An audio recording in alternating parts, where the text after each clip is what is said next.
I saw the depth on full display tonight. The speed, the perimeter, players making plays for themselves and for others. I already knew this kid Stephon Castle was special, but this confirmed it.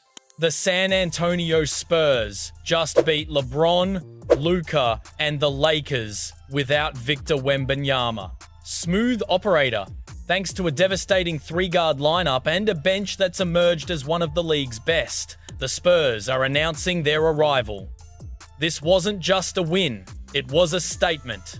And while the stars shone, it was the depth and execution behind them that's fundamentally reshaping this team's identity. If there are still Spurs doubters out there, their ranks are thinning by the minute. Say what you want, but this team looks like a legitimate NBA contender right now. That's bold, I know, but hear me out. They've now beaten 3 of the top 4 seeds in the Western Conference and looked dominant doing it. That's not a fluke, it's a pattern. Walking into their matchup with the Lakers, the Spurs had a clear, brutal game plan from the opening tip.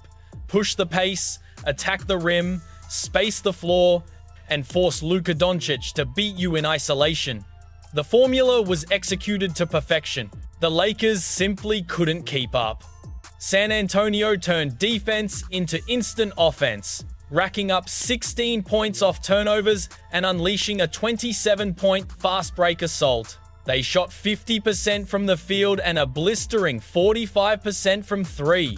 The tone was set early by Keldon Johnson, who buried 3 first-quarter triples on his way to 13 of his 17 points. Johnson anchored a bench mob that utterly dominated. The Spurs reserves outscored the Lakers bench 48-31, with Dylan Harper, 13 points, and Julian Champagnie, 16 points, providing crucial sparks.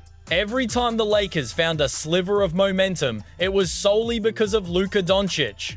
He poured in 35 points and 8 assists, with many of those dimes finding Marcus Smart, who exploded for 26 points off the pine, hitting 8 threes. The Spurs dared Smart to beat them, and for a while, he did. San Antonio built an 18-point lead in the second, only to see the Lakers claw back behind Luka's foul-drawing artistry and a zone that briefly slowed the Spurs' fury. A thunderous LeBron dunk cut the lead to single digits just before halftime. But this is where the new Spurs responded. Steady veterans De'Aaron Fox and Harrison Barnes answered with back-to-back scores, sending San Antonio into the breakup 70-58. The third quarter has been a house of horrors for this team all season. Not tonight. The Spurs opened the half on a 10-2 run, seizing a 20-point cushion. Stephon Castle was the catalyst, attacking relentlessly until foul trouble, courtesy of Doncic, sent him to the bench early. Yet, San Antonio held firm. They not only survived the Luka onslaught but won the third quarter, taking a commanding 104-87 lead into the fourth. The Lakers made one final push in the last 5 minutes, with Smart still firing, and Luka being Luka. And that's when the Spurs backcourt closed the show. Stephon Castle and De'Aaron Fox made every clutch play required. Castle's final line was a masterpiece.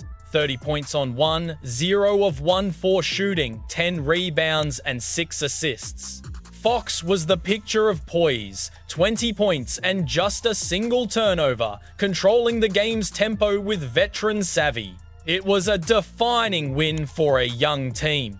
They executed Coach Mike Johnson's plan flawlessly, answered every Lakers counterpunch, and did it all without Wembanyama watching intently from the bench. Next stop, Las Vegas. A showdown with the 24-1 Oklahoma City Thunder for a spot in the NBA Cup Finals. Whether Wemby plays or not, this Spurs squad has proven it has the talent and toughness to stare down the defending champs. Let's put this run in perspective. To get here, the Spurs had to knock off 2 legitimate contenders, the Denver Nuggets and the Los Angeles Lakers, both on the road. They are now 8-5 away from home, one of only 10 teams in the NBA with a winning road record. In December, this is the closest thing to playoff basketball you'll get, and the Spurs are thriving with a 4-1 cup record. Against LA, the Lakers had no answer for the Spurs' transition tsunami or their three-point barrage. The guards were spectacular, amplified by savvy veterans. Keldon Johnson's early onslaught and Harrison Barnes' steadying presence were pivotal. What stood out most was San Antonio's collective urgency. They played with a hunger and determination the Lakers couldn't match. Every time LA threatened, the Spurs slammed the door. You can see this group maturing in real time. Wembanyama's absence has forced an identity shift. The Spurs have fully embraced their speed and athleticism. In the 12 games without him, they rank 11th in pace. Against the Lakers' older legs, they played at a breakneck tempo, combining it with a parade to the free throw line and a rain of threes. 5 different players hit multiple triples. The bench has become a weapon. They're a top 8 scoring unit, 39.3 PPG, a number that jumps to 43.5 without Wemby. Against LA, they won the bench battle by 15 points, with Johnson, Harper, and Champagnie all delivering. But the story is the backcourt. Stephon Castle authored a career night, imposing his will for 30 points, 10 boards, and 6 assists. De'Aaron Fox was the unflappable floor general. For once, the Spurs won the foul battle, their speed forcing the Lakers into constant, desperate reaches. Castle took 9 free throws and could have had more. His development is on a rocket ship.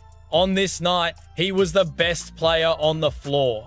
Coach Johnson praised Castle's ability to channel his energy into production, leading the team in paint points, rebounds, and assists. Meanwhile, the Lakers' defense was shredded for 104 points through 3 quarters and a season-high point total. When Castle wasn't scoring, San Antonio's shooters were left scandalously open. Johnson and Champagnie combined for 5 first-half threes because of blown assignments. To those who worried the Spurs had a logjam with too much guard talent, relax. It's not a problem. It's their superpower. The narrative was set this summer. Fox got his max extension. Then they landed the #2 pick, Dylan Harper, while already having the reigning Rookie of the Year in Stephon Castle. Questions about fit, minutes, and ego surfaced immediately. The trio's response? Total buy-in. They are invested in each other's success. This is the most potent guard trio in the league, and 2 are just scratching the surface of their potential. When San Antonio needs a takeover, any one of them can deliver. That versatility is priceless. Most teams pray for one such player. The Spurs have 3, and they're learning to orchestrate together in real time. Castle is already initiating the offense with Fox on the floor, not as a developmental experiment, but because he's that good. The pattern is emerging. Against New Orleans, it was Harper's turn late, dropping a career-high 22 and a clutch bucket. Against the Lakers, Fox's leadership and timely shot-making snuffed out every rally. For 48 minutes, defenses now get no respite. A downhill, paint-collapsing, playmaking guard is always on the floor. This is the vision, and GM Brian Wright deserves credit for ignoring the noise and drafting Harper. We saw the full blueprint come to life. Castle was unstoppable. Credit to Coach Johnson for trusting him through foul trouble, and to Castle for defending the masterful foul draw Luka all night. When he or Fox sat, Harper 13 points, 6 over 12 FG, maintained the pressure, playing with a veteran's poise beyond his years. Even when skeptics question their overlapping skills as downhill attackers, the Lakers' disorganized defense had no solution. And when things tightened, Fox's steadying, big shot ability, a trait the Spurs haven't had since DeMar DeRozan or Manu Ginobili, proved invaluable. The days of panicking with a late lead seem over. Wembanyama's injury forced a rediscovery. What does this team look like without its 7'5" cornerstone? The answer is thrilling, fast, relentless, and connected. They outran and outshot the Lakers, even forcing Luka to the bench in the 4th. Castle, Fox, and Harper took turns dismantling the defense. And now, they're 2 wins from a Vegas payday. The rebuild? It might be complete. The Spurs have found their blueprint. If they sustain this, Their transition from afterthought to apex predator will be stunningly fast. A month ago, they were a year or two away. Today, they're in the Cup semi-finals, playing like they own the stage. This isn't a hot streak.